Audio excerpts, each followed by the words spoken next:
So in my first match of the WrestleMania 39 fantasy booking video night 2, it's going to be an Intercontinental Championship ladder match, cause why not? So how this match starts is that Michael Cole announces the match and says that 6 people will get put into the match. Michael Cole states that the ladder match is a very competitive and different stipulation designed for all the competitors to climb up to the top using the ladder and winning a champ. And that's been a tradition for WrestleMania for some time now. And we'll be doing it this year. Gunther will defend the Intercontinental Championship inside a ladder match against 5 other competitors. Michael Cole says that the first person is going to be Sheamus. He also says that the other competitors will be qualifying matches: Ricochet vs Santos Escobar, Shinsuke Nakamura vs Jinder Mahal, Solo Sikoa vs Braun Strowman, and the 6th person is going to be an NXT call-up. Now, Braun Breaker recently lost his NXT Championship and he proved himself that he is ready for the main roster, and Shawn Michaels comes out on SmackDown and he introduces Braun Breaker, the newest addition to the SmackDown roster, and he says that Braun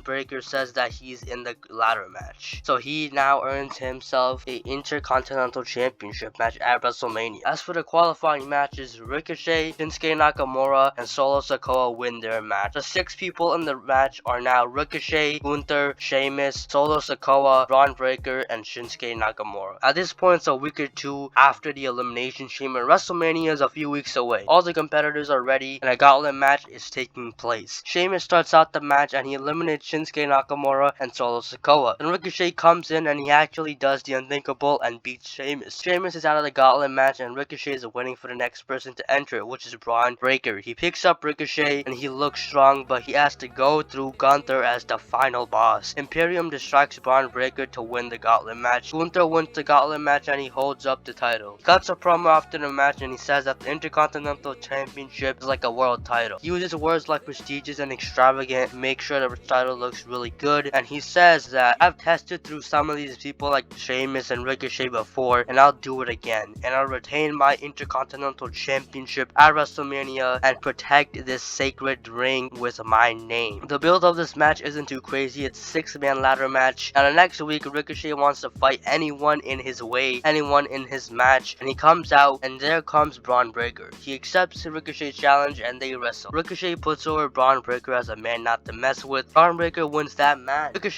Ricochet and Braun Breaker shakes their hands after the match because that's, I guess, how babyfaces work in pro wrestling, I guess. But throughout the weeks, there's been a few multiple backstage interviews of all of the competitors saying that they're gonna win the ladder match, Intercontinental Championship, Intercontinental Champion. But there's not too much of a story to tell because it's literally just the IC title match. But yeah, anyways, WrestleMania arrives. It's the first match of WrestleMania Night 2. We have already had some crazy moments on the last night, and we're just getting started. Everyone has their eyes on the prize, the prestigious Intercontinental Championship, hoisted up into the air, while Sheamus, Ricochet, Solo Sikoa, Shinsuke Nakamura, Braun Breaker, and Gunther are all about to go to war. The match starts and immediately they all go to the outside and it's a brawl inside and out. Sheamus and Gunther are in the ring alone at WrestleMania. The crowd was not prepared for it. They're going absolutely wild. They're excited to see Gunther and Sheamus back in the same ring. Gunther and Sheamus have a stare down while everyone else is outside of the ring and chop and another,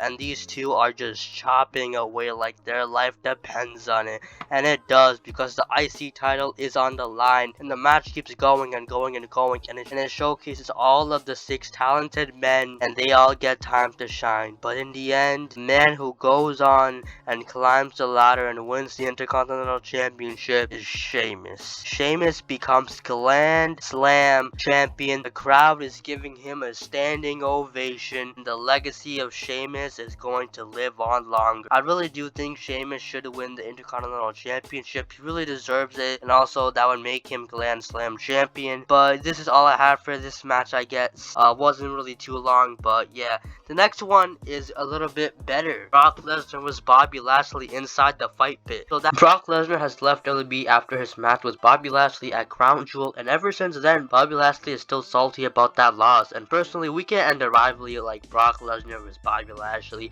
like how it ended at Crown Jewel. So it deserves a way better ending at WrestleMania. So ladies and gentlemen, my name is not Paul Heyman, but what I have in store for you guys is that Bobby Lashley versus Brock Lesnar inside the former MMA guy the fight pit structure. 2 beefy boys going at it, cause why not? The story writes itself, so let's pick off right where they left off. It's the Royal Rumble and Brock Lesnar returns to be inside the Royal Rumble, but then the biggest upset of the night, he gets eliminated by Bobster Lash. He gets his revenge for stealing the victory at Crown Jewel. Now Brock Lesnar being Brock Lesnar, he doesn't let that slide. So like Brock Lesnar now brings Bobby Lashley outside the Rumble match, and those beefy boys go at it. They brawl, destroy the barricade, all that good stuff. The Beast comes out on Raw, and then he comes out to meet the wonderful fans of World Wrestling Entertainment.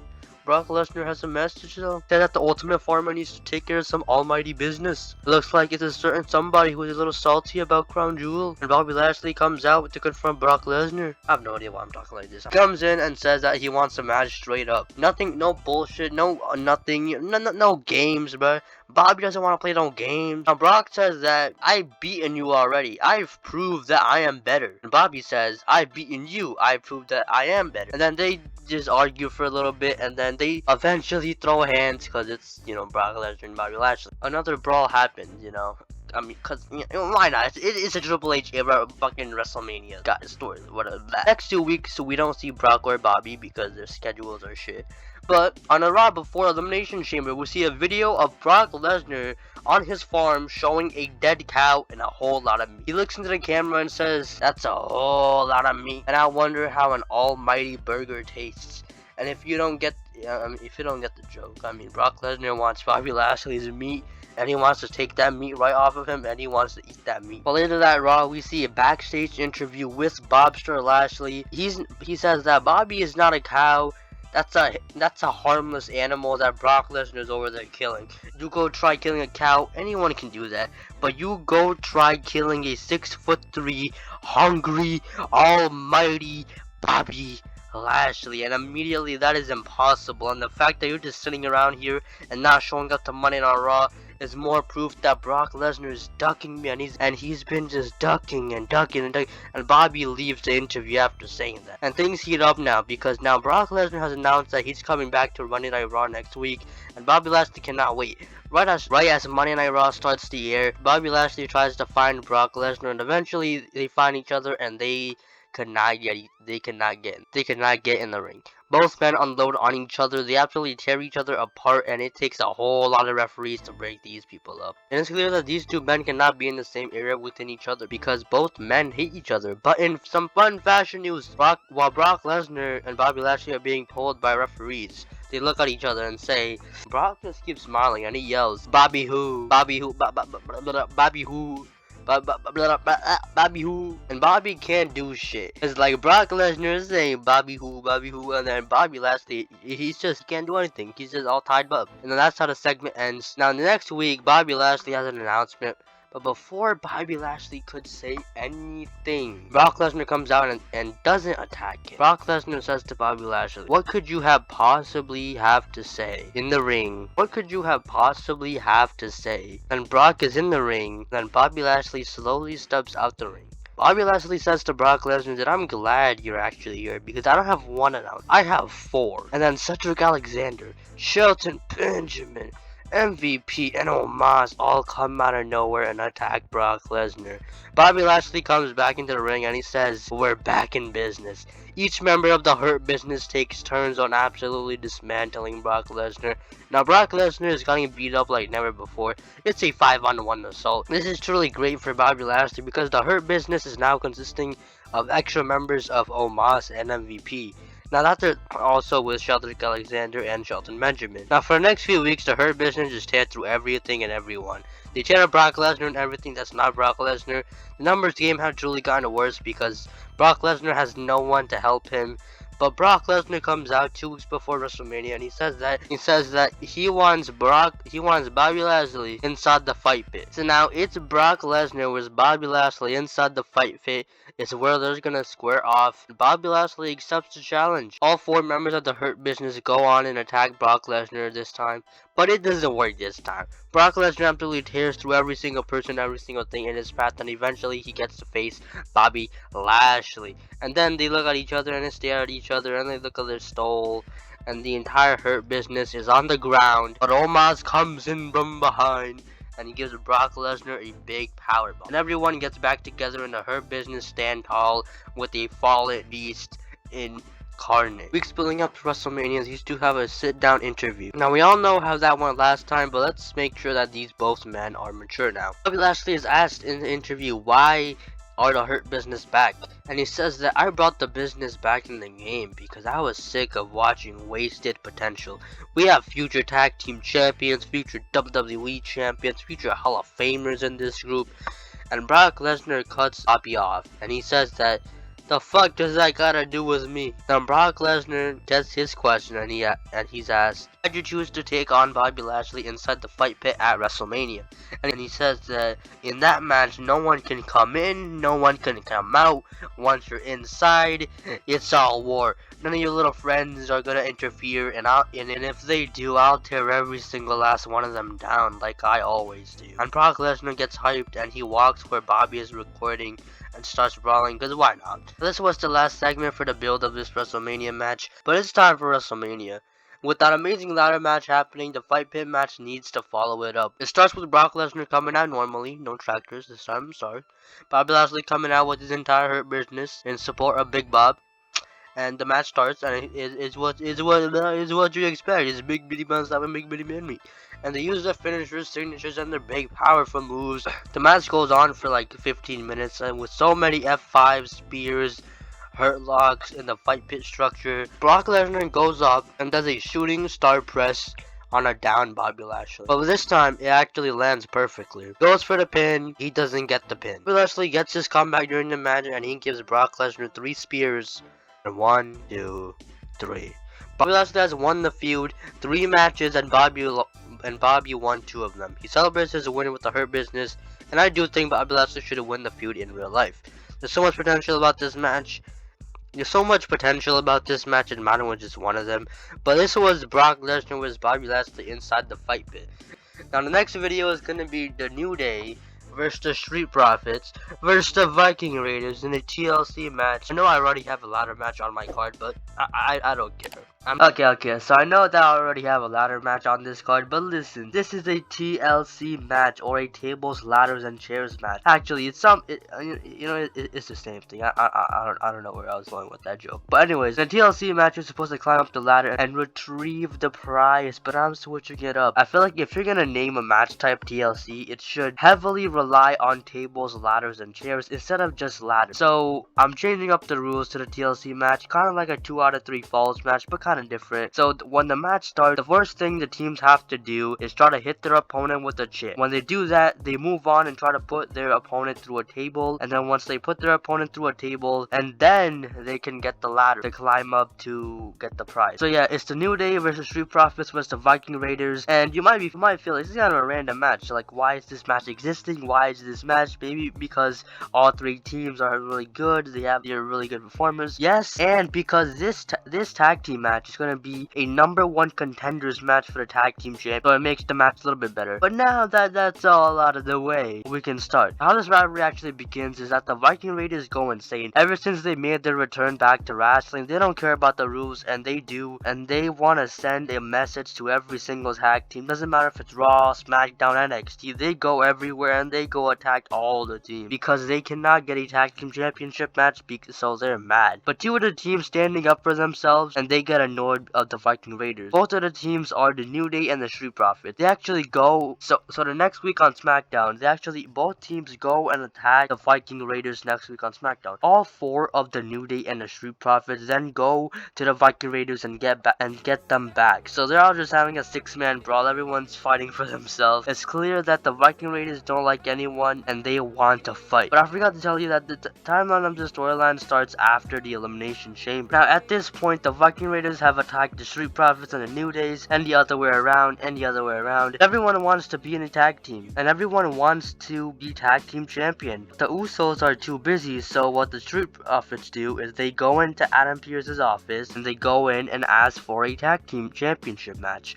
And then the New Day walks in and asks Adam for a match, and then the Viking Raiders Raiders come in and they don't say a word, but you can probably tell what they're gonna say. Adam Pearce says, you know what? I have all the power in the world. I'm putting all 6 of you in a tables, ladders, and chairs match at WrestleMania, and whoever wins that match gets to become #1 contender for the undisputed tag team champ. Now all the teams are excited, and the New Day respectfully turn to the Street Profits and they start arguing. They say that I'm gonna become #1. They say that I'm gonna become #1 contender, and the Viking Raiders leave. And while the Street Profits and the New Days are just arguing, the Viking Raiders leave because they got what they want. Now it's just waiting until WrestleMania. But it's official. The Street Profits versus the New Days versus the Viking Raiders in a tables, ladders, and chairs match. But the tables, ladders, and chairs match is gonna be different. As I said earlier in the video, the rules of my version of the TLC match is gonna be a little bit different, and it's gonna kind of have multiple falls to it. The first fall is you have to whack one of your opponents with a steel chair, and then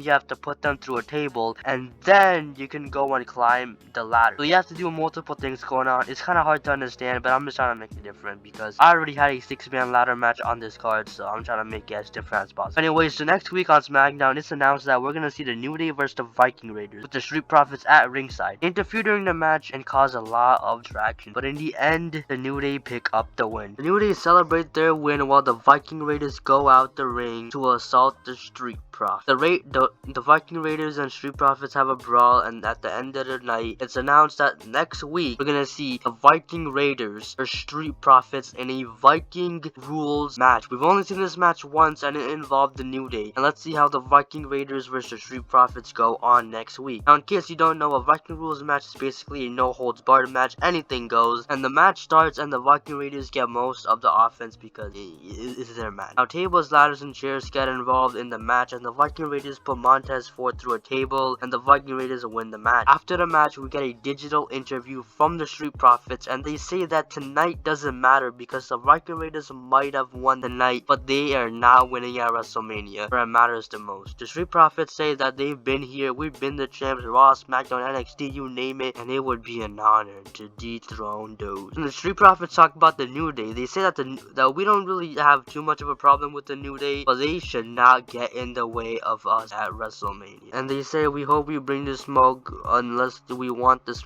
They say they catch me. I forgot what it is. And then they leave. Now it's 2 weeks before WrestleMania, and all 6 of these men have one goal in mind, one mission: to become tag team champion and win at WrestleMania. And none of these men are going into WrestleMania as champion, but 2 of them are coming out as #1 contenders. Now on the same week, we see a backstage interview with the New Day, and they say that, you know, we did just lose our NXT tag team champion a few weeks ago, and you know, which is a shame, but you know, when one door closes, another one opens. You know, climbing up that ladder and walking out as #1 contender for the tag team championships once again, it would be real nice. And you know, the Usos have gone and turned through almost every single tag team in the game right now, and they just keep beating us, and that needs to change because we need to evolve. They need to evolve. We all need to evolve. We're going into this match fresh off losing a championship. You know how the anger is coursing through my veins, but you know, we're not the champions, so we're thankful about all the opportunities given to us, but we have a little announcement next week for you, and Xavier Woods emphasizes the word big. Now what could it be, or who could it be, or who could it be, or what could it be, or who could it, I don't know. The next week arrives and a New Day comes out, and they say that a certain someone has been out with the injury for far too long. He hasn't seen the WWE universe in over a year now, and we don't want to keep you waiting. So, and then the New Day look at the entrance ramp, and then Big E comes out. Big E returns on SmackDown. He made his long-awaited return from injury, and he comes in and joins the New Day. They hug, they get back together, and then they all go all, but then we can't always have good things. The Viking Raiders come out and they attack the New Day, then the Street Profits come out and they start attacking everyone, and now Big E just returned, so we can't have that man down on the floor for even a single second. So the New Day clean house, bodies are laying on the floor everywhere. The New Day are standing tall while the Viking Raiders and Street Profits are down. Big E celebrates his WWE return, and that's how SmackDown kicks off. The next week is the go home SmackDown of WrestleMania, and the Viking Raiders attack the New Day so much that later that night we get a segment with Xavier Woods. He's a doctor, and then the doctor says might be injured, but Xavier Woods says that he can't be injured. He has a match at WrestleMania, and the doctor says, "I'm sorry, you can't compete at WrestleMania." But then Woods doesn't care. Tries to fix his issue. He tries to fix his broken leg before the match. Tries, and then the day of WrestleMania comes. We a segment before the match, and then the interviewer asks Xavier Woods if he's able to compete, and Woods says, "Damn right, I am able to compete. I don't care if I'm injured or not injured. The New Day is going out to the ring, and we're gonna become #1 contenders." And then the New Day go to the ring, and the match is about to start. All three teams are in the ring ready, and then the bell rings. Everyone tries to go for a chair, but they can't because opponents get in the way, obviously. But eventually, the Viking Raiders slam the New Day with a chair shot, and now the Viking Raiders' task is to put anyone through a table. Now, before they did that, the New Day and the Street Profits hit their opponents with chairs, and now all three teams are now tied up to do the same mission. Now, all of them go for the tables, and they are just wild now. The first team to put someone through a table are the Street Profits, then the Viking Raiders, and then the New Day. While all of this is happening, these men are just wild now. Multiple tables are getting involved, shades to fucking WrestleMania 2000, and also the only reason why this match is on my card is because I want to recreate that WrestleMania 2000 TLC match with the Hardys versus the Dudleys versus Edge and Christian. So yeah, that's the only reason why this match is on this card. Anyways, all the teams get ladders, all the teams get chairs, all the teams are now trying to climb up, and you know, everyone has slammed each other with a chair, has gone through a table, and there's 2 ladders in the ring. Montez Ford is on the ladder, he's holding it, but out of nowhere Eric comes in and spears Montez Ford down, just like Edge spearing Jeff Hardy. And you know, just to make it even better, both the Viking Raiders get in the ring while the Street Profits are laying in the ring, while the New Day are out of the ring, and both men climb up together and they become #1 contenders and they win the match. Crazy and intense finish to the match. Honestly, I feel like this probably won't happen, but it would be a damn spectacle for sure. Seeing a banger TLC match, a banger triple threat tag team TLC match.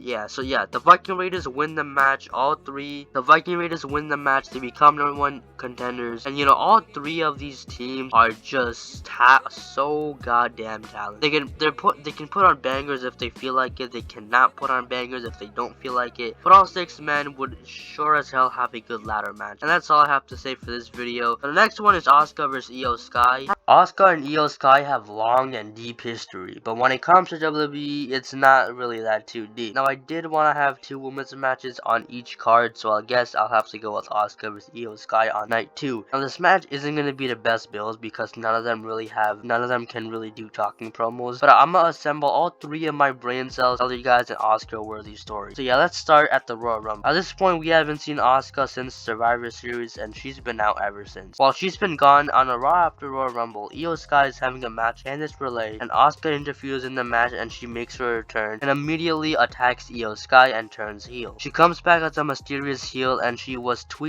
teasing it on Twitter, and I do think Auska needs some sort of a change, maybe turn heel or something like that. But yeah, at this point, Sasha Banks and Naomi recently returned to WWE, and now Iyo Sky and Dakota Kai are supposed to defend their tag team championship because, you know, they're the tag team champions at the time. Now, what happens is that Auska distracts Iyo Sky, and she loses her tag team title. Now, Sasha Banks and Naomi become tag team champions, and they go on to face Lita and Bryce at WrestleMania. If you want to hear more about that, watch my previous videos about them. But anyways, Auska attacks Iyo Sky after the match.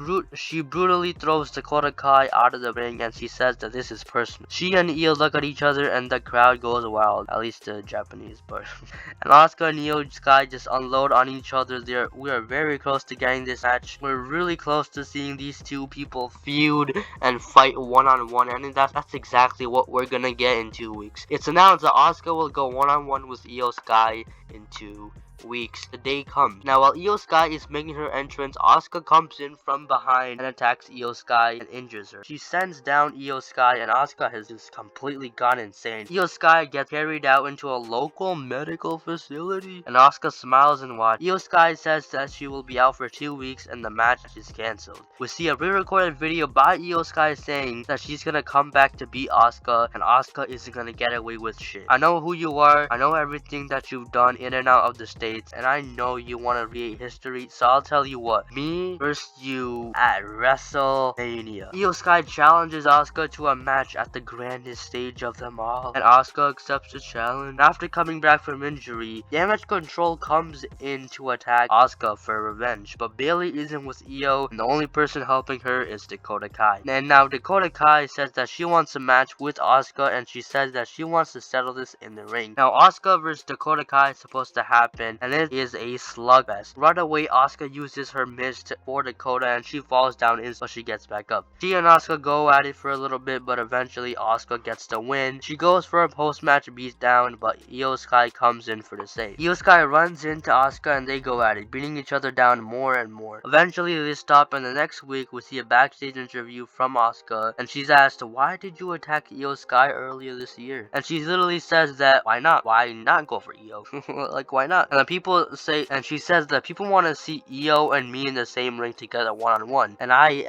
am absolutely giving you what you want. And then she missed the interviewer, and then she runs off, but that smile quickly turns into a frown, and then Iyo Sky comes in a big boot to Asuka's face. Auska and Iyo go at it backstage for a little bit, and they talk in Japanese. Obviously, I don't know what I don't know what they're saying, so like I can't like specify and stuff, but I can assume it's not anything nice. So now the day of WrestleMania comes, and these two are just fuming, these two are raging, and you know, the match starts, and these two women make it personal. They target every single part of the body, and honestly, it's just an instant classic. You know, if this match took place in the Tokyo Dome, it would have been 5.5 stars, but since it only took place in SoFi Stadium, it's just getting a 5 stars. I mean, yeah, but both of these women are tremendous wrestlers. I mean, they both have some really good wrestling history. Both of them can put on 5-star classics. That's exactly what they do during the match. Nothing too crazy happens, like no one's jumping off of 20-foot ladders, like weapons don't get involved. It's just a normal match. It's just a good little treat for the fans, and honestly, yeah, that's pretty much it. Yeah, Auska does, but the person who ends up winning is Auska. You know, I did turn Auska heel. I did make her a new character, and it would be kind of weird if she lost, so yeah, Auska won, because I didn't want Auska to look bad, but Iyo did look good in the match. She did have a lot more offense than Auska, and yeah, not my best storyline, but the next one's gonna be a banger. John Cena versus Logan Paul versus Austin Theory for the United States Championship.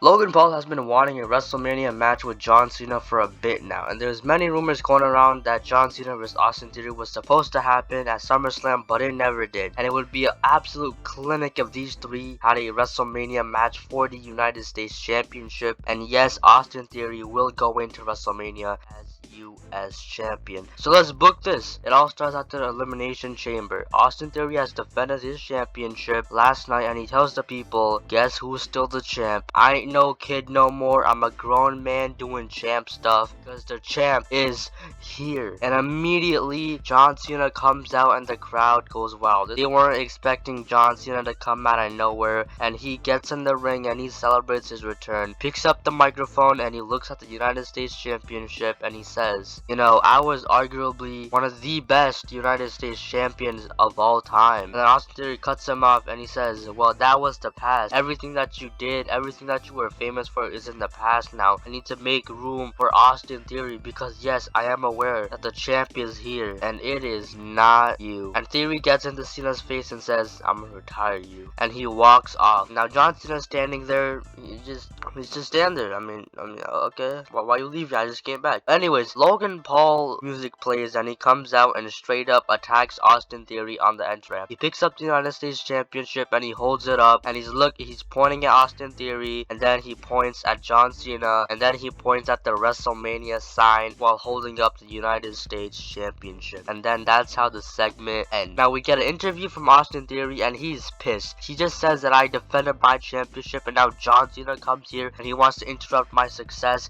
To make it worse, the YouTube guy takes me down and he touches my precious United States Championship. No.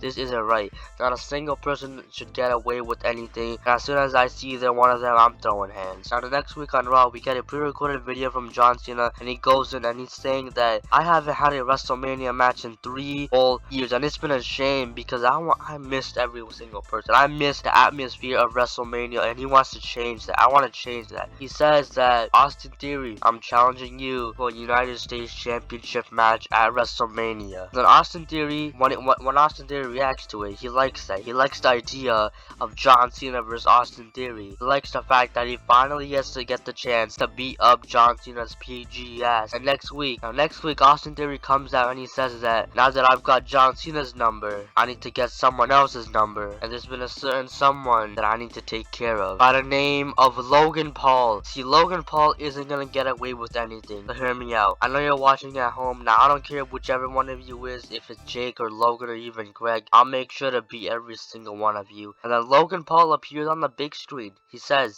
wow, I'm getting a WrestleMania match with John Cena with the title on the line. Wow, thank you, Mr. Austin Theory. You really know how to take care of business. And then he sarcastically smiled. Now Austin Theory done messed up. Now he has to take on John Cena and Logan Paul at WrestleMania, and he has to put his United States Championship on the line. So the match is now official. John Cena versus Logan Paul versus Austin Theory versus the United States Championship. Did I really just say United States at WrestleMania? Now we see that John Cena is in the Raw building and he goes out to the ring for a promo. Says that when did WWE start hiring YouTubers? He looks around the person who hired Logan Paul. Now John Cena doesn't seem to like Logan Paul. He says that Logan Paul has called me out countless times. And I sure as hell can tell that not for a single second I was not ducking him. If I had a chance to have a match with you, I would sure as hell would. But there's been another person who's wanted to fight me, wanted to be like me, act like me, and come on man, just get yourself a gimmick that's not related to me. Obviously he's talking about Austin Theory, and he says that Austin Theory, you know, we actually met in June of last year, and he told me to my face that you didn't like me, but I'll do you better. I don't like you, Austin Theory. I don't like Logan Paul, I don't like Austin Theory, and Logan Paul is in the arena, cuts John off. He walks in onto the entrance ramp and he says, what do you don't like about me, John? Logan Paul says, say it to my face, what don't you like about me? John Cena repeats himself. He's not scared of Logan Paul. Now John says, I don't like you, Logan. He says it again and again and again, and then Logan Paul gets in John Cena's face. Now Logan Paul hits the first punch because they don't like each other. He goes, and now both John Cena and Logan Paul start brawling. They get a table and Logan Paul gets a table and he puts John Cena through the table with an attitude adjustment. And then here comes Austin Theory out of nowhere. He comes in from behind, he attacks Logan Paul from behind, tells both Logan Paul and John Cena that he's the champ, he's the now, and both of you are part-timers, and after WrestleMania, both of you are gonna ride off to the sunset. And that's how the segment ends. Logan Paul and John Cena on the floor, and Austin Theory once again standing tall. Both men slowly get up and they start attacking each other. They let each other know that they don't like each other. Now, while this is happening, Austin Theory is leaving. Logan Paul and John Cena absolutely tear each other apart. Next week, we see a re-recorded video of Logan Paul saying that, you know, I'm going into WrestleMania and I could come out as champion. I know the last time I tried being a champion, it didn't work out so great. But Austin Theory does look like a tough dude. Now, I got my ass handed to me last week, but that's not gonna stop me from beating the living shit out of John Cena and Austin Theory at WrestleMania, because I'm walking out as United States Champion at WrestleMania. And later that same episode of Monday Night Raw, Austin Theory comes out to the ring on Raw and he says that I can't stand these video packages and pre-recorded videos. It just shows that every single person is ducking. Now, I get both of you are busy and you can't be here every single week, but you all gotta stop ducking the champ. You know, if you can't even lock eye to eye with me right now, how the hell do you think you're gonna take away my United States Championship from me? I'll tell you how. You absolutely can't. You can't.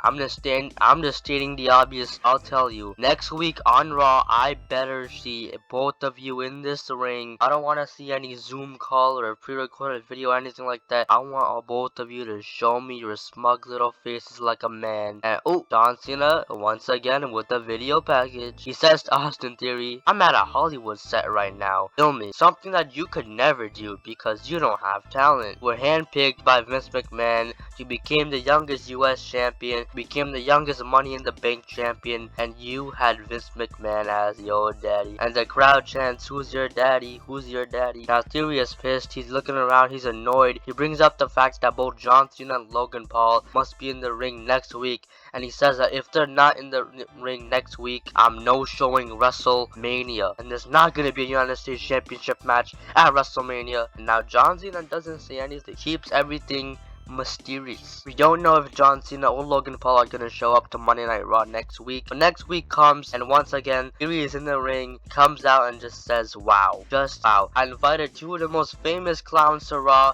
and none of them showed up. Theory goes on and on about Logan Paul and John Cena being part-timers, and he says that, oh, never mind, he doesn't get to say anything. John Cena, the Fruity Pebble Man himself, John Cena returns to Monday Night Raw, and he goes straight for Austin Theory, and he goes straight to the ring and says to the United States Champion, "The champ is here." Austin Theory says, well, the current US champ is also in the ring. And Cena talks about Theory. He says that you've got all the potential in the world, kid, but you're just making the worst decisions. You get handed opportunities, but yet you wasted them. You lost the United States Championship to Bobby Lashley in 4 minutes. You lost your Money in the Bank contract to Seth Rollins, and you're about to lose your United States Championship once again to your boy John Cena. You know what I did with that championship back in 2015 is the same thing what I'm gonna do when I walk out of WrestleMania 2022. And then Logan Paul comes out. He goes in the ring, and all three men are in the ring. Logan says, "Happy birthday to me. You know, the day after my birthday, I get to beat up Austin Theory and John Cena. I get to take home the United States Championship, man." Theory cuts off Logan and says, "You don't deserve shit." Logan says that you're telling me I don't deserve shit. I lasted 20 minutes in the ring with Roman Reigns, The Miz, the Mysterios. I've had my first 3 matches as classic. First 3 matches you probably had were in bingo halls. I climbed the ladder as fast as I possibly can, and I might have climbed a few more steps than I should have, but look at me now. I'm a self-made megastar, and Theory has enough. He and Logan brawl it in the ring, all out in the ring. John Cena is just watching there. He's like, should I leave? Should I get involved? But John Cena leaves, and he doesn't condone immature violence, because come on, he's very mature. And you know, well, it's time for WrestleMania, right? Like, once again, all 3 men are in the ring and they go at it. Theory and John Cena finally get to beef it out at WrestleMania, and he gets the attention of John Cena and Logan Paul.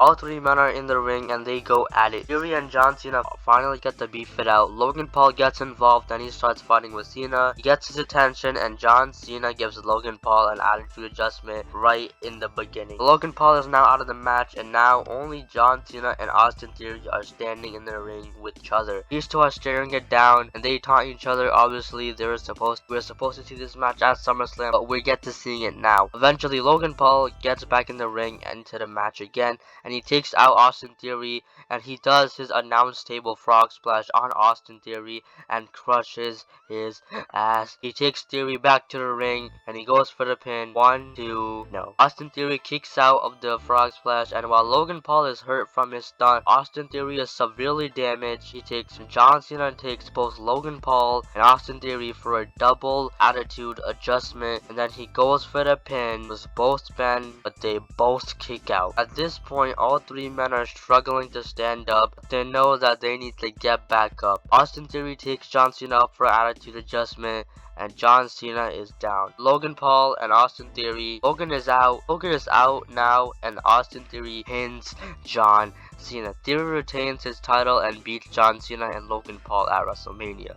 Now, if this match actually ends up happening, it would be Austin Theory would really get catapulted up to the ranks and become a huge star. Now, this is all I have for you guys. Now, in the next one, it's Familia vs. Familia. Rey Mysterio vs. Dominic Mysterio. So, Dominic Mysterio has shocked the world when he kicked Edge in the balls and clotheslined his own flesh and blood. The man went from being one of the most beloved baby faces with his father Rey Mysterio in a tag team to be one of the most hated heels in the Judgment Day. The reaction he got at the Raw after Clash of the Castle, it was absolutely crazy. The crowd wouldn't even let Dominic talk, and now ever since that day, there's been a more and more chance of Dominic versus Rey Mysterio happening at WrestleMania. Now, at first, it was only something that we could dream about, but everything is different now. There's a new wrestling poppy in charge, and with the addition of Clash of the Castle happening, we're just getting closer and closer to it. With Dominic Mysterio being such a huge star and Rey Mysterio almost about to retire and hang up the boots, it would be a great time to have Dominic Mysterio versus Rey Mysterio at WrestleMania 39. So I guess WWE has been building this storyline a lot because they've been showing us a bunch of videos of Dominic and Rhea Ripley going to Rey Mysterio's house and just causing a ruckus. Dominic has ruined Thanksgiving, Christmas, and he's about to do something even worse. Before that, it's a Royal Rumble and it's Demon Balor versus Edge inside Hell in a Cell. Now this match is heavily rumored to happen at the Royal Rumble, so why not include it in this storyline? Edge and Demon Balor tear each other apart in a gruesome match in this Hell in a Cell, and Demon Balor wins, and the feud with Edge is over. Now Finn Balor and the Judgment Day turn their attention with Rey Mysterio. Now it's the end of January, and Rey Mysterio is still on SmackDown, and the Judgment Day is still on Raw. But on episode of SmackDown, Rey Mysterio is getting ready for a match, and the entirety of Judgment Day just come out and attack. Judgment Day is not on Raw, they're on SmackDown. They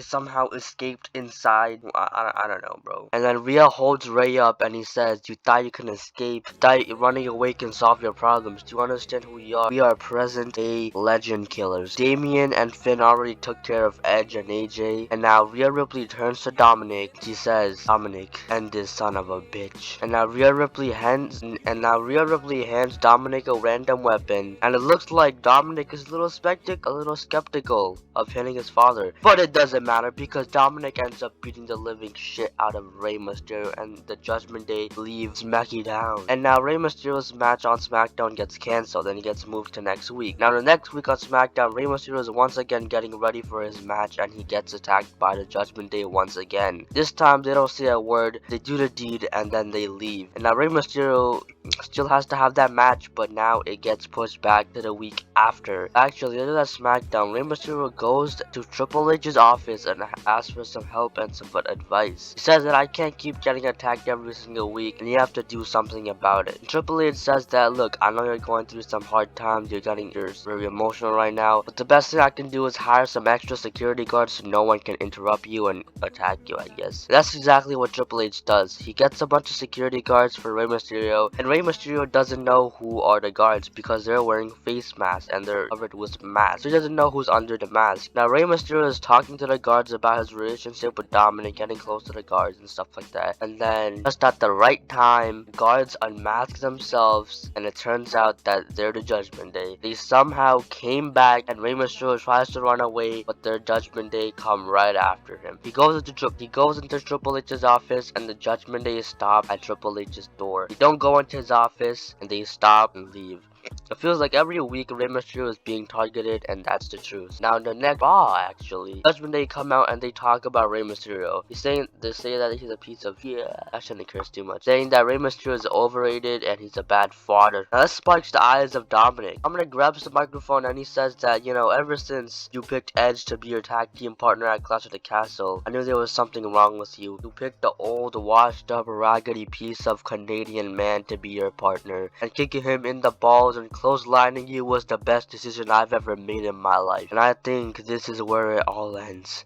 I'm getting tired of beating you up every single week. So, Mr. Rey Mysterio, I'm gonna wrestle you at WrestleMania. Accept the challenge, Rey. You know you wanna do it. You know you wanna beat me up. I know I wanna beat you up, and you've got absolutely nothing to lose. And Dominic smiles when he says nothing to lose. Because remember that line, that's gonna play into the storyline a little later. So that's how the segment ends. Dominic has fully lost it now, and he's challenging Rey Mysterio in a WrestleMania match. On the next SmackDown, Rey Mysterio comes out to the ring and he addresses his issues. He says that I've watched Raw this week and it wasn't very booyaka. I'm sorry.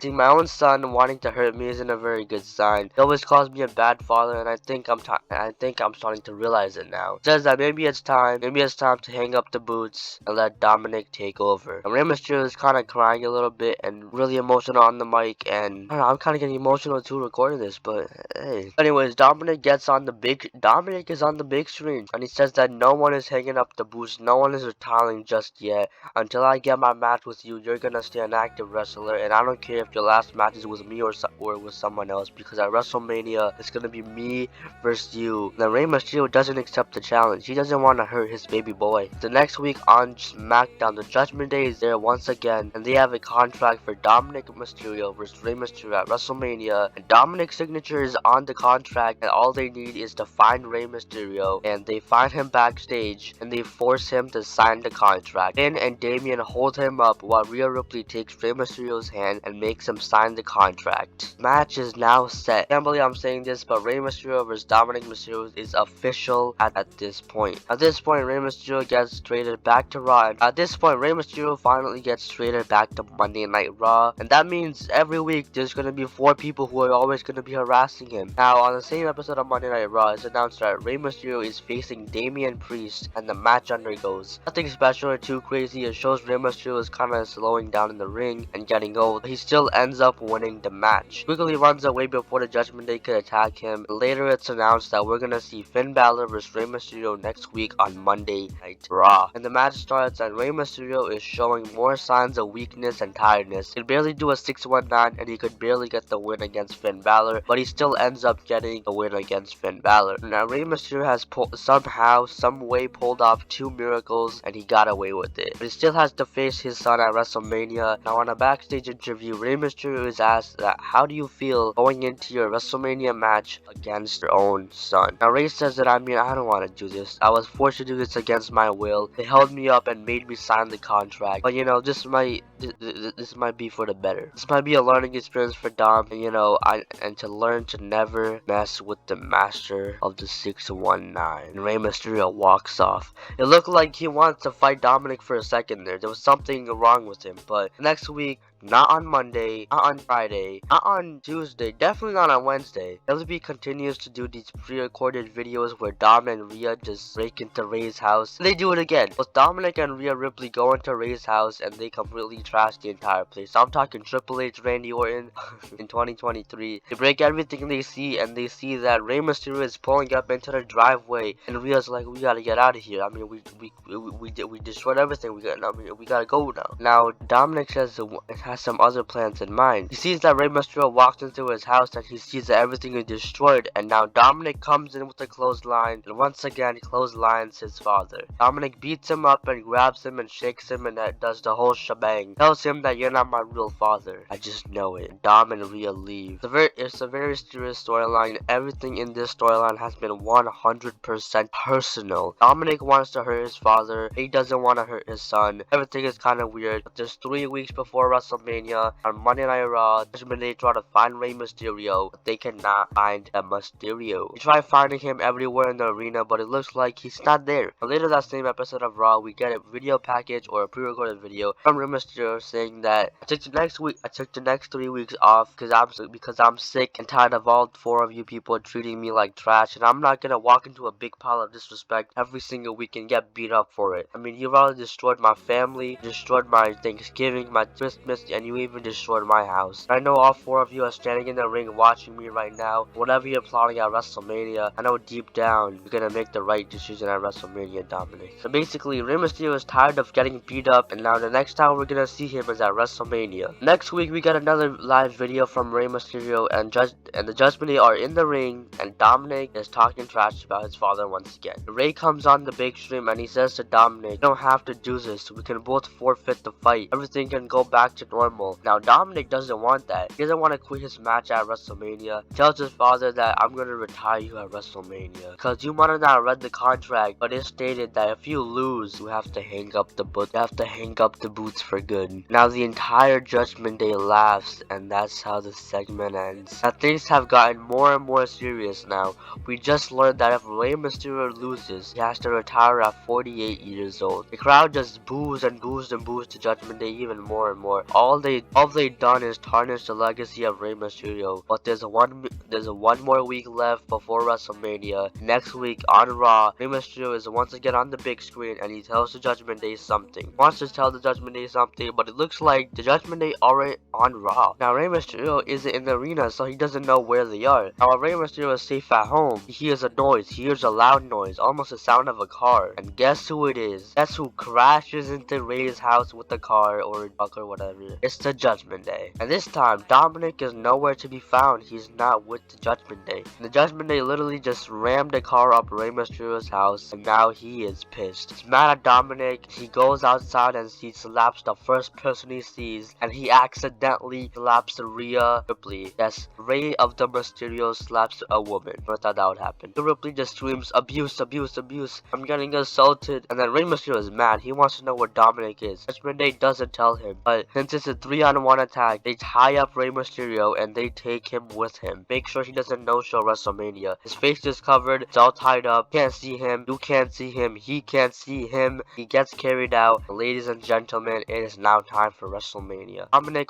comes in with the entire Judgment Day, looking like he wants to kill his father. And Rey Mysterio walks out and gives the crowd a good ass entrance. The closer he gets to the ring, smile turns upside down. Bell rings, and not for a single second Rey Mysterio had ever thought of having a match like this. From the beginning, Rey Mysterio tries to grapple his son, just do some basic wrestling moves, nothing too special. But Dominic doesn't want to wrestle. He wants to end Rey. He shoves him in the corner and he lays waste to his father. A good portion of the match, Rey Mysterio is just getting beat up and the crowd is just booing the entire time. They absolutely hate Dominic. It's gotten to a point where he's just a universally hated son of a bitch. Later on in that match, Rey Mysterio gets up and he makes a huge decision. Before he does that, he says, I always love you, Dom. And he 619s his own father. And then he says, I love you, Dom, once again. And he goes for the frog splash. And he says, I'm sorry. And he goes for the pin. 1, 2, no. Kick out. Rey Mysterio respectfully tried to get the job done. That did not work. It made Dominic even more mad. And he gets even more offensive once again. Goes for the Three Amigos. Goes for a 619. He goes for a frog splash to end it all. Ladies and gentlemen, my name is not Paul Heyman, but Rey Mysterio is now retired. Dominic Mysterio has gotten a huge win against his own father, Rey Mysterio. And the Judgment Day come in to celebrate. They won, and the Judgment Day leaves after they celebrate, and Rey Mysterio gets back up to celebrate his 30+ year wrestling career in front of 80,000 fans in SoFi Stadium. It's a standing ovation from the crowd, and he rides off into the sunset. Really a sight to see here because I just retired Rey Mysterio. On the other hand, Dominic and the Judgment Day are probably the most hottest faction in WWE at this time.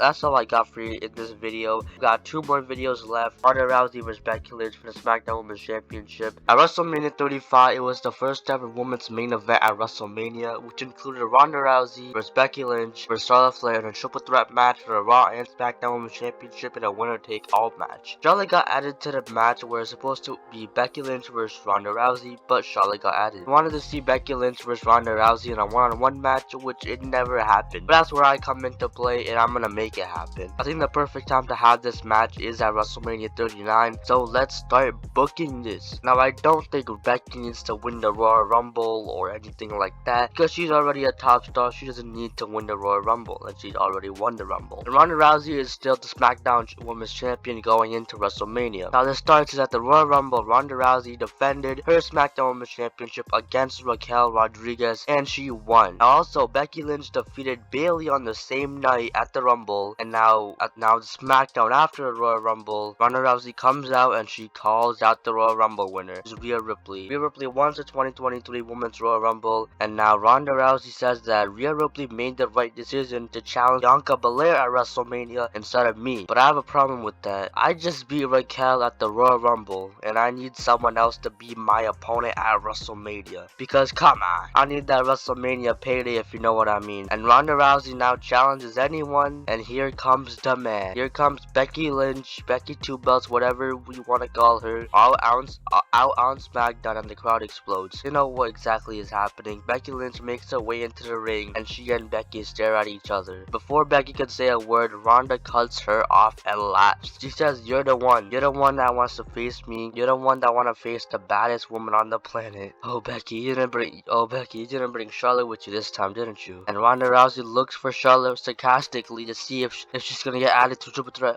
And Becky says, yeah, very funny joke you got there. I didn't bring anyone. I came here alone, and I sure as hell know that Charlotte shouldn't be anywhere near our one-on-one business. And Becky Lynch goes into serious mode. She says that I only came out here for one reason, and that's to restore the balance. Ever since you won the SmackDown Women's Championship again at SummerSlam, you've been the worst SmackDown Women's Champion in history. You've taken the title hostage. You made Liv Morgan look like a pussy. You made Raquel Rodriguez look like a loser, and you certainly made this once prestigious championship into a joke.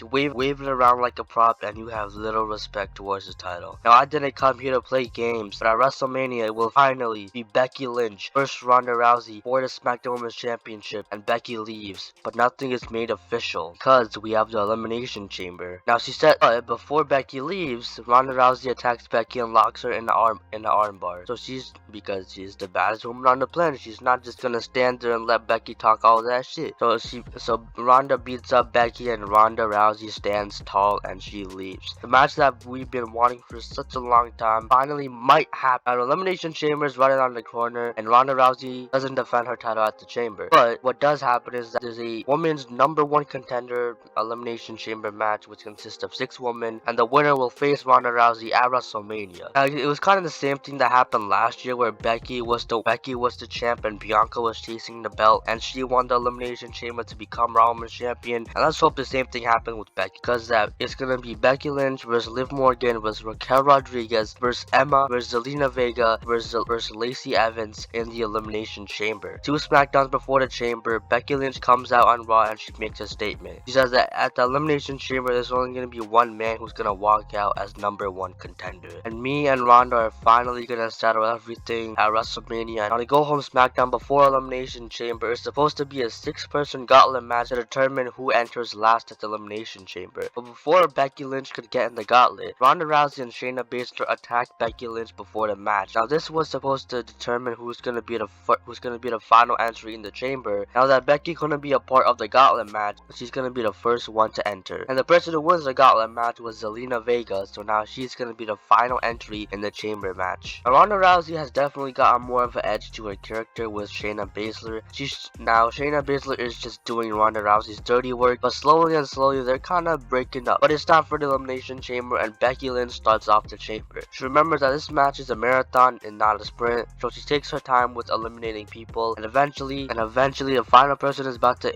enter, aka Zelina Vega. Becky Lynch has already eliminated 2 women, and now the only 2 people in the ring is Becky Lynch and Zelina Vega. They enter the chamber and both women go at it. Now it's either Becky Lynch or Zelina Vega to face Ronda Rousey for the SmackDown Women's Championship. But in the end, Becky Lynch wins the Elimination Chamber match, and now is going on to face Ronda Rousey at WrestleMania for her SmackDown Women's Championship down. The match is finally set. It's official. For everyone who wanted to see it, in 6 weeks we're gonna see at WrestleMania. The SmackDown after Elimination Chamber, Becky Lynch celebrates her victory and she gets cut off by Ronda Rousey and Shayna Baszler. Shayna looks ready to attack Becky Lynch, but Ronda tells her not to. Ronda makes her way to the ring and she says that woo won the Elimination Chamber match against everyone except me and Shayna Baszler. So if you think you're so tough around here on SmackDown, why don't you take on the Queen of Spades, Shayna Baszler, right here, right now? Or are you a little and Becky cuts Ronda off. She accepts the challenge right away. Whatever she has to do to take on Ronda Rousey at WrestleMania, she's gonna do it. Now we're seeing Shayna Baszler versus Becky Lynch on SmackDown, and Shayna Baszler keeps trying to injure the arm of Becky Lynch. But Becky Lynch was in a gruesome match against 5 other women a few days before, and now needs to go one-on-one with Shayna Baszler. But that's no problem because Becky Lynch gets the win over Shayna Baszler. She proves that she's conquered 6 women on the SmackDown roster, and at WrestleMania, she's gonna make it 7. Ronda Rousey is now pissed that Shayna Baszler didn't win. Now she and Shayna argue backstage, but we don't know what happens next. Now next week on SmackDown, Becky Lynch and Shayna Baszler are both in the building. But Ronda tells Shayna Baszler not to go anywhere near Becky, but she ends up doing it anyway. Shayna attacks Becky Lynch backstage, and that did not work out great because Becky Lynch was the last woman standing in the brawl, so Shayna Baszler got beat up once again, and it was interesting to see what Ronda thinks of this, and we're gonna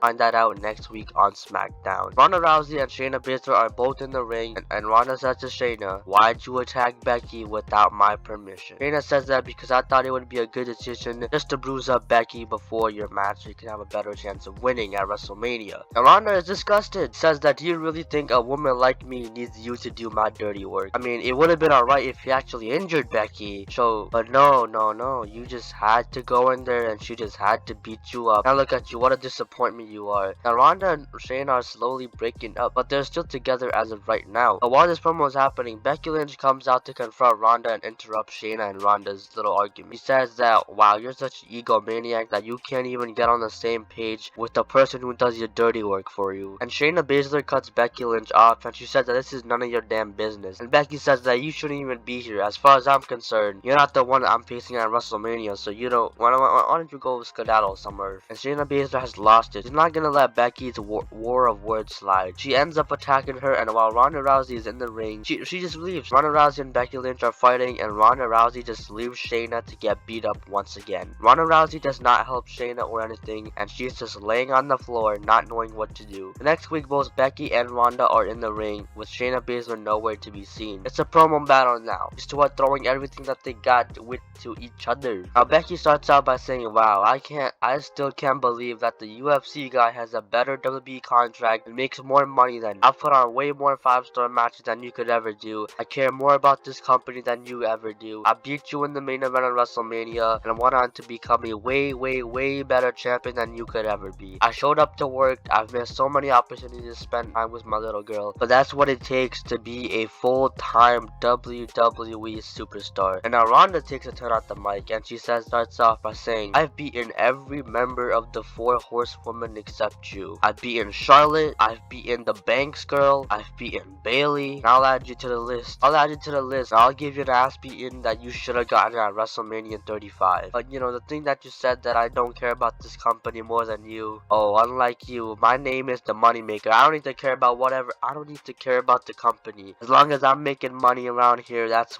the only thing that makes me happy." And Ronda Rousey says that her name sounds way better on posters, magazines, news articles than Becky Lynch. "I simply put my mouth where the money's at, and I'm not a coward to admit this, that the only reason why I do this is because of the money. Yeah, the only reason why I show up to work is because I get paid. Just think, people, just for one match, I make more than you do in a single year, Becky. We're clearly not the same person. So I don't know who compares me and you, but that needs to stop." Now Ronda Rousey says that, "Oh, I'm only supposed to be here for 7 minutes. I can't go over my time. Then I probably won't get paid for it." She immediately just leaves the ring, and Becky just yells at Becky while she's leaving the ring, "You coward!" And that's how the segment ends. Kind of breaking the fourth wall a little bit, because the wrestlers usually have a limited time on their promos. So yeah. Now in a backstage interview, Becky Lynch is asked how she's feeling going into the match, and she says that she's been waiting since 2018. Ever since Ronda Rousey came to this industry, I just knew that she's the one that I'm gonna wrestle, and probably one of my biggest matches yet. I'm not doing this for the money. I'm doing this because I want to take back the SmackDown Women's Championship, because as sure as hell though that Ronda Rousey isn't taking care of it. I mean, she hasn't even defended the belt until the Royal Rumble. And I mean, what type of champion does that? And she looks into the camera, and she has a message for Ronda. She says that at WrestleMania, a man is finally gonna become SmackDown Women's Champion, and I'll do whatever it takes. Whatever it takes. Becky Lynch leaves the interview, and there's only 1 week left before WrestleMania, and both Becky and Ronda are in the arena, and they find each other, and you probably know what's gonna happen. Another big brawl happens. These two can't stand each other. Tables get broken, they use weapons. It takes a whole lot of time to break these two up. A whole lot of officials come in to stop this match, but in order to put these two women away, this brawl probably made this rivalry even more personal. Now this was the last time these two women are gonna meet until WrestleMania, and we'll have to find out who's gonna win at WrestleMania Night 2.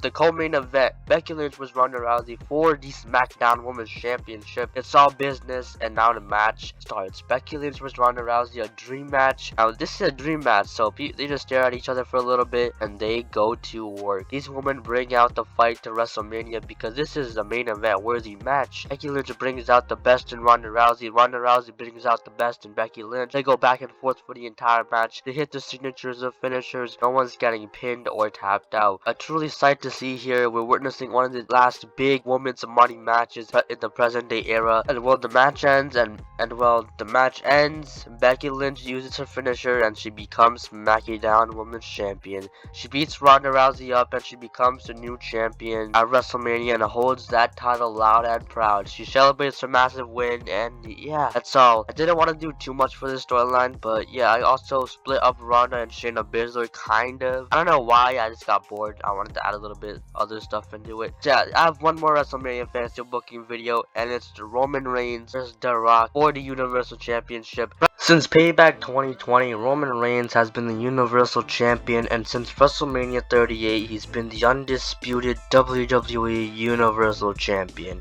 And there's been no one, not a single soul to stop this legendary title reign, and he's been the champ for almost 900 days. The likes of Seth Rollins, Daniel Bryan, Edge, Rey Mysterio, Brock Lesnar, and more wrestlers have acknowledged the Tribal Chief as the longest reigning Universal Champion, and they've all failed to dethrone Roman Reigns. There's always been one man talked about dethroning Roman Reigns, and that man is Cody Rhodes. But I don't think Cody vs Roman should happen at WrestleMania this year. But the match that should happen is Roman Reigns vs The Rock for the Universal Championship. Now to make this work, we need to split up the titles and get The Rock to come back. So let's do it. So in my Cody Rhodes vs Drew McIntyre video, what I did is that Roman Reigns gets stripped of the WWE Championship and Cody Rhodes wins the WWE Championship inside the Royal Rumble match. And now Roman Reigns is only the Universal Champion, so now that that's settled, Roman Reigns is rumored to have a Royal Rumble match with Kevin Owens, so let's use that as our base. Roman Reigns defeats Kevin Owens at the Royal Rumble and he retains the Universal Championship. Something else happened at the Royal Rumble. Now in the main event, it's obviously the Royal Rumble, and Sami Zayn and the Usos are in the Royal Rumble match. Sami accidentally eliminates one of the Usos and the other Uso destroys Sami Zayn, and Jimmy Uso throws Sami out the Rumble, and Sami might have been kicked out the bloodline, but we're gonna have to wait until SmackDown to see what happens. Things are gonna happen fast, so I would recommend you guys just please have all your ears open. On the SmackDown after the Royal Rumble, Roman Reigns and the Bloodline opened the show without Sami Zayn. Roman Reigns, the Usos, Solo Sikoa, and Paul Heyman all come out. Sami Zayn is nowhere to be seen. And Roman Reigns is about to say acknowledge me, but Sami Zayn interrupts. He says that I think you guys forgot me. I'm sorry I was late. And Jay says to Sami, get your dumbass out of here and take that shirt off while you're leaving. Now Sami is sad. He's kicked out the Bloodline, but he still walks into the ring with the entire Bloodline to say sorry, but the Bloodline have other options. Roman Reigns was in a very bad mood because of the Royal Rumble, and the Usos were also in a bad mood because Sami eliminated Jey Uso in the Rumble. So what the Bloodline do now is that they strip Sami's shirt, they take away his shirt, and then they attack Sami. Sami is officially kicked out of the Bloodline, and the Usos destroy Sami Zayn. And now what do you know? Kevin Owens comes out to save his best friend, and he lays waste to the Bloodline. He carries out Sami to the backstage area, and Kevin and Sami are now back together. But anyways, the Bloodline are still in the ring and they got their microphones back, and Roman Reigns cuts a promo. He says that each and every week these cockroaches keep showing up. Whatever I do, if I even beaten them already, they just keep getting back up. Now as for Sami, you've done fucked up. I've sent you and the Usos in the Rumble match, so at least 1 out of 3 of you could bring me back my WWE Championship. But no. Now Sami, I don't care if it was an accident of you eliminating Jay, but you've done messed up. Now you're gonna be forced to acknowledge your tribal chief. Now Roman is about to say acknowledge, he gets interrupted from the crowd. The crowd expected The Rock to show up at the Royal Rumble to challenge Roman Reigns, but he didn't. That never happened. The crowd chants, Rocky, Rocky, we want The Rock, we want The Rock. And Roman Reigns says, Dwayne's not here. He says a random city and acknowledge. Oh, guess who it is? It's The Rock. Holy shit. The Rock's music hit and the crowd are shitting themselves. Not at the Royal Rumble, but on Friday Night SmackDown on free television. Rock has finally came back and he makes his super slow entrance and he extracts all the energy from the crowd and he walks towards the ring. At this point, Roman Reigns, the Usos, Solo Sikoa, and Paul Heyman are standing there. The Rock and Roman Reigns are both in the ring and the crowd is doing all the talk. But The Rock's first words back is that finally, The Rock has come back to smack you down. Sorry for my voice impressions, I'm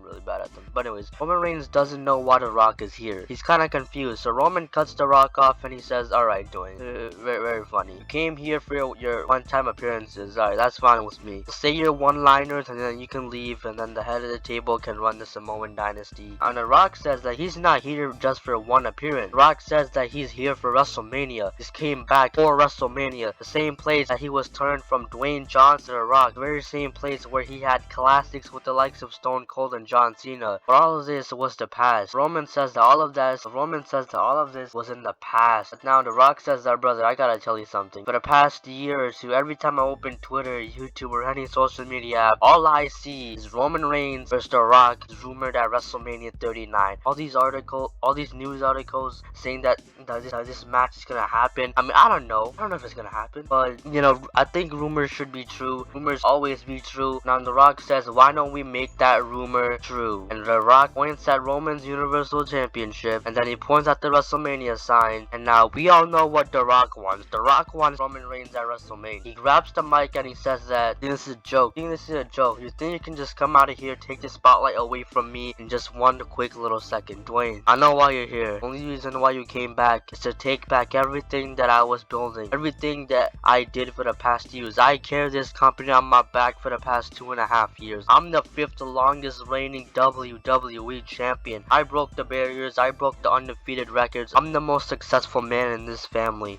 Now I get why you want a WrestleMania match against the icon Roman Reigns. I get it, Dwayne. So let's make this happen. The Rock and Roman Reigns shake hands and the match is set. Roman vs. The Rock in the main event of WrestleMania. Now obviously, The Rock isn't gonna be on the show every week. I'll still make the build a little realistic. And next week, Roman Reigns and the Bloodline come out to the ring. There's Roman, the Usos, and Paul Heyman. Solo Sikoa isn't with the rest of the Bloodline, and there's a backstage segment of Solo Sikoa talking to someone on a video call. Don't know who Solo is talking to, but it looks like he has an alliance with the person he's talking to. In the meanwhile, in the ring, the Usos actually talk about Sami Zayn and Kevin Owens. They say that we need to humble them. Roman had already humbled Kevin Owens by beating his ass at the Royal Rumble, but the Big Usos needs to take care of Sami. And Roman Reigns challenges Sami Zayn to a non-title match next week on SmackDown. Next week comes, Roman is in the ring, Sami is in the ring. This match is about to happen, and I'm sorry, but it's a squash match. Sami doesn't get too much offense in, and Roman Reigns retains his Universal Championship. After the match, however, Solo Sikoa isn't seen on SmackDown. Now, before the Roman vs. Sami match, Solo was seen talking to a man. This time, instead of a video call, a person was actually there. Now, at the end of the night, while the Usos and Roman Reigns are celebrating, the Usos aren't celebrating with Roman. They're kinda ringside. Now, Solo Sikoa comes in out of nowhere and Samoan spike to Roman Reigns. Solo Sikoa completely turns on the Bloodline. The Rock returns once again, and Solo Sikoa is still standing there. And now, The Rock gets into the ring. Solo Sikoa and The Rock are standing side by side. The Rock hands Solo Sikoa a microphone, and he says, "I did it for The Rock." And he lays waste to Roman Reigns. He just keeps spamming finishers. The Rock now The Rock has Solo Sikoa on his side, and the Usos are standing there at ringside. They're not helping Roman Reigns. And now next week, Roman Reigns and The Rock aren't in the building, but we get a pre-recorded video from the Roman of the Reigns, and he says that what Solo did to me last week was unacceptable. No, the next time I see you, be ready. Oh, and tell Dwayne that I said hi. Same SmackDown, the Usos are seen talking to someone via video call, and we don't know who it is. But you can probably guess who it is. Now, next week, which is the SmackDown after the Elimination Chamber, Roman Reigns and Paul Heyman are the only ones in the ring now, so the Usos aren't there. Now, it seems like ever since the Royal Rumble, the Bloodline have been breaking up one by one. And now Roman Reigns says that now I don't care where Jimmy and Jay are, but they're probably doing something. But he turns his attention to The Rock. Says that we can't forget about Dwayne Johnson. I mean, some people might call him The Rock, but you call him The Rock when he wrestles. And as far as I'm concerned, Dwayne Johnson hasn't wrestled a match since 2016.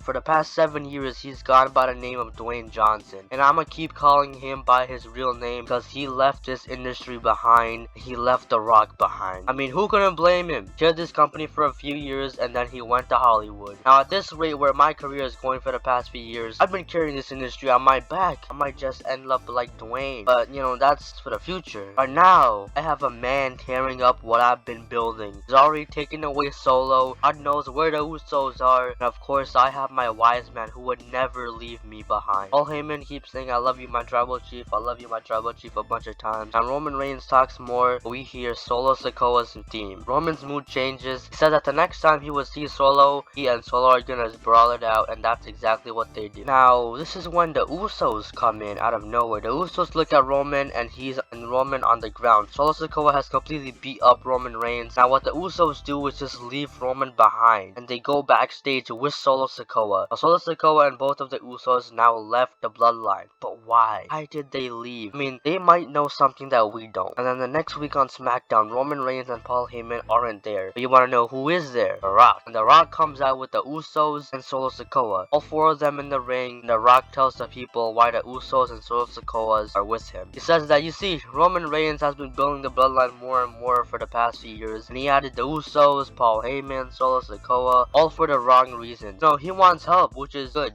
At what cost? Roman sends Jimmy and Jay to fight his battles for him. Every time Roman needs to defend his titles, makes the Usos go out there and distract the ref just so he can retain his championship, and the Usos get beat up for it. And he never thanks the Usos because they work as hard as Roman does. They've had enough of your bullshit, Roman. They don't want to be in his corner anymore. They don't want to be surrounded by a self-centered egomaniac like you. He chose a much better route. These three Samoan brothers are way better off you, Roman. The Usos have a go at the mic, and they say that Roman Reigns gone too far. At first, it was just us doing our own thing and being a family. You turn it into a monopoly. You used us to benefit yourself. You used us countless times when you were too scared. Oh, and we even called in Solo Sikoa just to defeat Drew McIntyre. You made the man fly all the way from Florida all the way to Wales just so he can save your ass. And Roman, that's probably one of the most saddest things I've ever seen anyone do. That's how the segment ends, the promo. At this point, The Rock has finally talked some sense into the Usos and Solo Sikoa. They let him know that Roman was using him the entire time. He asked the Usos and Solo Sikoa, how many times do you and Roman hang out off television? And the Usos and Solo says, 0. Don't hang out at all. And that's when Usos and Solo Sikoa realized that Roman Reigns is the worst cousin. Next week on SmackDown, we see a pre-recorded video of The Rock and the Usos and Solo Sikoa all just hanging out and having a good time. The Rock shows the Usos and Solo around Hollywood and LA. It seems like there's a new head of the table in town, aka The Rock. All while The Rock and the Usos and Solo are having a good time, Roman is at SmackDown backstage and he is mentally unstable. He destroys everything in sight and he's just on a tear. He's mad that The Rock changed the mind of his cousins and took everything away from him. But The Rock isn't selfish. Unlike him, he doesn't use Solo and the Usos to do his dirty work for him. It's 4 weeks before WrestleMania and we see that the Usos and Solo Sikoa are backstage. They see that their lives are so much better that they don't have to be Roman's henchmen anymore. They get to be their own people, and now Roman comes in out of nowhere. He finds the Usos and Solo Sikoa and he attacks all 3 of them backstage. He looks into the hard camera and he shakes it and he screams and he has a message for The Rock. And Roman says, look what you did to them. You turned them into low-life little shits. You were once at the top of the world and look what you did. You made them soft. You're destroying my Roman Empire that I've been building. Now Dwayne, look at me when I'm saying this. I want you here next week, and if you're not here, your new friends are gonna get a beating of a lifetime. Now the next week on SmackDown, Roman Reigns is on SmackDown next week, and he called out The Rock last week, and he says that I've told Dwayne to come out here 1 week in advance. I've even DM'd him, I tweeted at him, and yet he's still not here. And now the Usos and Solo Sikoa come out and they make their way to the ring, and they say that, what gotten into you, Roman? How does your ego just keep getting bigger and bigger and bigger? Calling out the most famous wrestler, actor, movie star, legend, philanthropist in the world like that. The Rock is a busy man, and Roman cuts him off. He says that I don't care wherever he is, I want to see him right now, and if The Rock ain't here, I gotta whoop someone's ass, and it probably might be yours. And Roman unloads on Solo Sikoa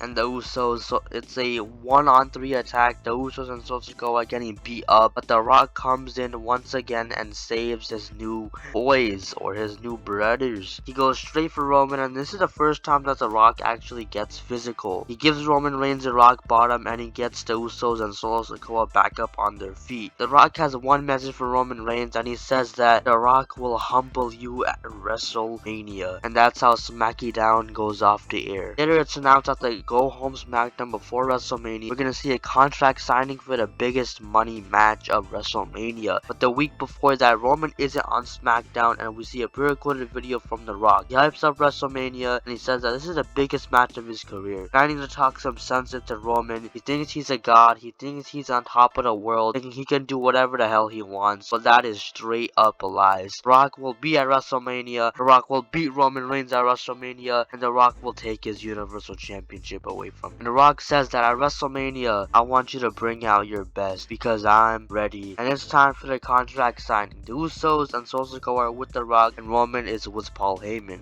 Both men are in their respective seats. and Roman grabs the microphone and says, 900 days. 900 days and counting. Not one man could ever get anywhere near to ending my title reign. Don't you understand that, Rocky? I've pinned 2 men at the same time. I've smashed them, I've stacked them, and I've pinned them. And I sure as hell know that you've got no chance of beating me at WrestleMania. Cause come on, Rocky, you're just gonna go back to Hollywood. You're not gonna come back again. And The Rock cuts Roman off and he says that actually, this might be my last wrestling match ever. He says that if I win, I'll make sure to give these people a title reign that they deserve. And well, if I lose, I think it's time to hang up the boots. Now Roman Reigns says that, well, obviously you're not gonna win the championship. I mean, if you're gonna win the title, you have to defend it and show up to SmackDown and show up to pay-per-views and all that stuff. And you know, Roman is actually glad. He's having a good time because there's a chance that The Rock is gonna retire. Roman wants The Rock to retire, but The Rock has one more thing to say. So now Roman, at this point, Roman and The Rock both sign the contract, and The Rock gets up. This makes Roman also get up, and The Rock just straight up says bitch. He calls Roman a bitch, and then Roman just loses it for some reason, and it's a tear apart brawl. In the final segment before WrestleMania, everyone is doing their best to break these two up, but they're too powerful. SmackDown goes off the air with Roman Reigns and The Rock getting held up by WWE officials, and well, ladies and gentlemen, it is time. Roman Reigns comes out to a godlike entrance, and of course The Rock makes his slow entrance, probably the last entrance with his ring gear on. And while the match starts, and I mean, the crowd does all the talk. It's kind of one of those matches like The Rock vs Hogan, where the wrestlers don't really do much crazy moves, and it's a finisher fest. But the match is well received by fans. The match goes in, and Roman just keeps taunting The Rock. He tells him that he's an old washed up and just retire already, just quit the match, and he gets in the mind of The Rock. Now The Rock is now pissed because Roman has been dominating for most of the match now, and now The Rock just out of nowhere gives Roman Reigns a rock bottom. Goes for the pin, 1, 2, kick out. Roman Reigns has kicked out of a rock bottom. Now The Rock doesn't know what to do now, but he decides to do one of his most powerful moves. He goes for a spine buster. Now that doesn't work. Roman Reigns catches The Rock off guard and he hits him with a Superman punch. Roman Reigns goes for a spear, but he gets reversed into a rock bottom, and he goes for the pin again, and 1, 2, no. Roman Reigns won't go away. He can't be pinned. The Rock has tried and tried and tried again, but Roman Reigns was the better man. He retains his title, and yes, it's kind of an anticlimactic ending, but come on, match was already big enough. I didn't really need to try anymore. But yes, Roman Reigns wins against The Rock at WrestleMania. He celebrates, and then The Rock gets back up, and when Roman leaves, and well, he gets a standing ovation from the crowd, cause why not? The Rock is now officially retired, and he celebrates with the crowd one last time before he hangs up the boots. Now, in this video, I made Roman Reigns into more of a monstrous heel. I retired The Rock. I broke up the bloodline. So yeah, it's probably one of my most time-consuming series that I ever done, and the fact that it took me more than a month, or actually almost 2 months, to pump these videos out, it was definitely tiring. It felt like I was editing a TV show, but very low quality. But anyways, I do plan to do this next year at the same time, maybe November to December, and see booking WrestleMania 40. So stay tuned for that series, and I don't have much to say. So see you guys in my next video.